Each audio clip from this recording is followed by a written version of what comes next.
સંદેશ વિશેષમાં હવે વાત કરવી છે એક સત્ય ઘટનાની. રાણી લક્ષ્મીબાઈ, દુર્ગાવતી, પદ્માવતી જેવી બહાદુર વીરાંગનાઓ વિશે તો આપણે ઘણીવાર વાંચ્યું, સાંભળ્યું, સારી રીતે જાણ્યું છે. પણ હવે વાત એક વીર જવાન અને બે વીરાંગનાઓની કરવી છે, જેમની ચર્ચા ખૂબ ઓછી થઈ છે. પણ તેમનું દેશ માટેનું યોગદાન જરા પણ ઓછું આંકી શકાય એમ નથી. વાત ભારતના વીર જાંબાઝ શહીદ જસવંત રાવતની કરવી છે અને સાથે જ વાત શૈલા અને નૂરા એ બહાદુર વીરાંગનાઓની પણ કરવી છે, જેના નામ પરથી જ શૈલા ટનલ નામ આપવામાં આવ્યું છે, જે અરુણાચલ પ્રદેશમાં બની છે અને દુનિયાની સૌથી ઊંચી ટનલ છે. વાત કરવી છે આ નામ પડવા પાછળના એક રસપ્રદ પ્રેમ પ્રકરણની. વાત કરવી છે જાંબાઝોની કે જેમણે દેશ માટે હસતા મોઢે બલિદાન આપી દીધા છે અને આવનારી પેઢી સમજે કે કેવી રીતે ભારતમાંની રક્ષા કાજે વીરો અને વીરાંગનાઓએ પોતાનું લોહી રેડ્યું છે. વડાપ્રધાન નરેન્દ્ર મોદીએ અરુણાચલ પ્રદેશમાં શૈલા ટનલ પરિયોજનાનું લોકાર્પણ કર્યું. 13,000 ફૂટની ઊંચાઈ પર બનાવવામાં આવેલી વિશ્વની સૌથી ઊંચી ટનલ દેશવાસીઓને સમર્પિત કરવામાં આવી. આ ટનલના નિર્માણથી અવળચંડાઈ કરતા ચીનના પેટમાં તેલ રેડાયું છે. આ શૈલા ટનલના નિર્માણથી ચીનની સરહદ સુધી ભારતીય સૈનિકો માટે પહોંચવું વધુ સરળ બન્યું છે. શૈલા ટનલ બનાવવાના કારણે ચીન બોર્ડરનું અંતર 10 કિલોમીટર ઘટી ગયું છે. વર્ષ 2019માં આ ટનલનો શિલાન્યાસ થયો હતો. 825 કરોડ રૂપિયાના ખર્ચે નિર્માણ પામેલી આ ટનલ બનાવવા અદ્યતન ટેકનોલોજીનો ઉપયોગ થયો છે. એલએસી પર આ ટનલ ભારતીય સેનાની ક્ષમતા અનેક ગણી વધારી દેશે. આ ટનલને નામ શૈલા ટનલ આપવામાં આવ્યું છે. આ નામ આપવા પાછળનું કારણ દેશના જાંબાઝ શૂરવીરોથી ભારતીયોને પરિચિત કરાવવાનું છે. જ્યારે આ ટનલમાંથી પસાર થવાય ત્યારે શૂરવીરોનું શુરાતન ભારતીય સૈન્યમાં ચડે એ માટે આ ટનલને શૈલા નામ આપવામાં આવ્યું છે.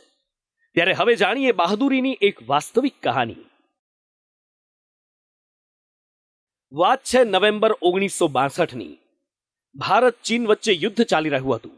ગઢવાલ રાઇફલ્સની 4th બટાલિયન ખારસા ઓલ્ડ અને નુનાંગ સેક્ટર પર તૈનાત હતી. એ દરમિયાન ચીની સેના આધુનિક હથિયારો સાથે ઘૂસી આવી અને એ ઘર્ષણમાં ગઢવાલ રાઇફલ્સના અનેક જવાનોએ શહીદી વહોરી લીધી. આ જ બટાલિયનમાં હતા એક રાઇફલમેન જશવંતસિંહ રાવત. જશવંતસિંહે એકલા હાથે 10,000 ફૂટની ઊંચાઈએ મોરચો સંભાળ્યો. એ દરમિયાન એમની સાથે સ્થાનિક વિસ્તારની 2 યુવતીઓ હતી, શૈલા અને નૂરા. જશવંતે અદમ્ય સાહસ, શૌર્ય અને ચાતુર્યનો પરિચય આપી અલગ અલગ જગ્યાએ એ વિસ્તારમાં બંદૂકો લગાવી દીધી. ઘણા દિવસો સુધી ચીનને એ જ લાગતું રહ્યું કે જશવંત એકલા નથી, એમની સાથે ભારતીય સૈનિકોની આખી ટુકડી છે. એકલા હાથે જશવંતે 300 ચીની સૈનિકોને ઠાર માર્યા. અને એ બાદ ચીનની સેના જશવંત, શૈલા અને નૂરાને ઝડપી પાડે છે. ગ્રેનેડ હુમલામાં શૈલા શહીદ થઈ જાય છે, નૂરા પકડાઈ જાય છે. કહેવાય છે કે જશવંતે પોતાની જાતને ગોળી મારી દીધી હતી.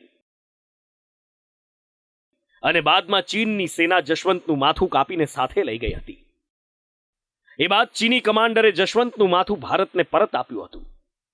કહેવાય છે કે જશવંત રાવતની બહાદુરીએ શૈલાને પ્રભાવિત કરી હતી અને આ જ નિસ્વાર્થ ભાવના કારણે શૈલા પોતાના પ્રાણોની આહુતિ આપી દે છે.